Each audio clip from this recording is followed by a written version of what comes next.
रा. व्ही. भिडे मूकबधीर स्कूल आणि ब्राईट फ्युचर इंटरनॅशनल स्कूलच्या विद्यार्थ्यांची आषाढी वारीनिमित्त दिंडी. पारंपरिक वेशभूषित लहान मुलांची दिंडी. आषाढी एकादशीनिमित्त मिरजेतील रा. व्ही. भिडे मूकबधीर स्कूल आणि ब्राईट फ्युचर इंटरनॅशनल स्कूलच्या विद्यार्थी आणि विद्यार्थिनींनी दिंडी काढली. पारंपरिक वेशभूषेत लहान मुलांची ही बालदिंडी आयोजित करण्यात आली होती. शाळेतील विद्यार्थी धोतर, टोपी असा पारंपरिक पोशाख परिधान करून बाल वारकरी हे टाळ, चिपळ्या, मृदुंगाच्या ठेक्यावर दिंडी आणि पालखी सोहळ्यात सहभागी झाले होते.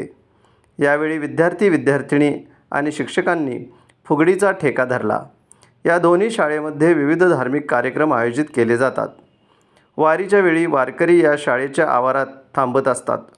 त्यांची सर्व व्यवस्था या ठिकाणी संस्थेमार्फत केली जाते. लहान मुलांनासुद्धा वारकरी संप्रदायाची माहिती कळावी या उद्देशाने दिंडी आणि पालखी सोहळा आयोजित केला जातो.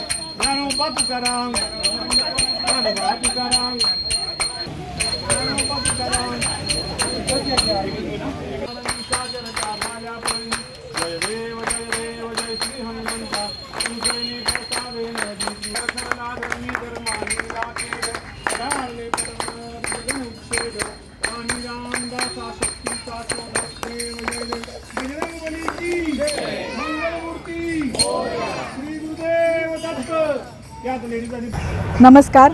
रामकृष्ण हरी. मी प्रज्ञा निरंजन आवटी. आज आम्ही सर्वांनी आषाढी एकादशी निमित्त अपंग पुनर्वसन संस्थेच्या अंतर्गत ब्राईट फ्युचर इंटरनॅशनल प्रीस्कूल आणि आपली मूकबधीर रा. व्ही. भिडे मूकबधीर स्कूल या सर्वांनी मिळून आज इथे मोठ्या उत्साहाने आषाढी एकादशी निमित्त कार्यक्रम साजरा केला. व यामध्ये आपल्या सर्वांनाच माहिती आहे की आपल्या महाराष्ट्राचं आराध्य दैवत विठोबा आणि रखुमाई, विठ्ठल रखुमाई वारीला सर्वजण जातात. परत आपल्याकडे या शाळेमध्ये सुद्धा वारकरी राहण्यासाठी येतात. त्या सर्वांची सोय आपल्या शाळेमध्ये कित्येक वर्ष केली जाते. त्याचप्रमाणे त्यांची सेवासुद्धा करण्याचा बरेच जण लाभ घेतात. या ठिकाणी येऊन सेवा करण्याचं पुण्य बऱ्याच जणांच्या हातून घडतं. तर अशा प्रकारचे विविध कार्यक्रम आमच्या शाळेअंतर्गत घेतले जातात. आणि आज हीच आपल्या जी महाराष्ट्राची परंपरा आहे ही सर्व लोकांना माहिती होण्यासाठी, त्याचप्रमाणे आपल्या चिमुकल्यांनासुद्धा माहिती होण्यासाठी आम्ही आज या ठिकाणी कार्यक्रम घेतले आहे. लहान मुलांची एक छोटीशी दिंडी, त्यामध्ये दोन्ही शाळेची मुलं आमच्या सहभागी होते व मोठ्या उत्साहाने हा कार्यक्रम पार पडलेला आहे. आणि दिंडी आणि फुगडी घालण्याचा कार्यक्रम या ठिकाणी झालेला आहे. मुलांना आम्ही त्याचप्रमाणे विठ्ठल रखुमाईची जी गाणी आषाढी एकादशी निमित्त घेतली जातात ती सुद्धा आज आम्ही इथे सादर केलेली आहेत. थँक्यू. आणि आता थोड्याच वेळात प्रसाद वाटप देखील होणार आहे. धन्यवाद.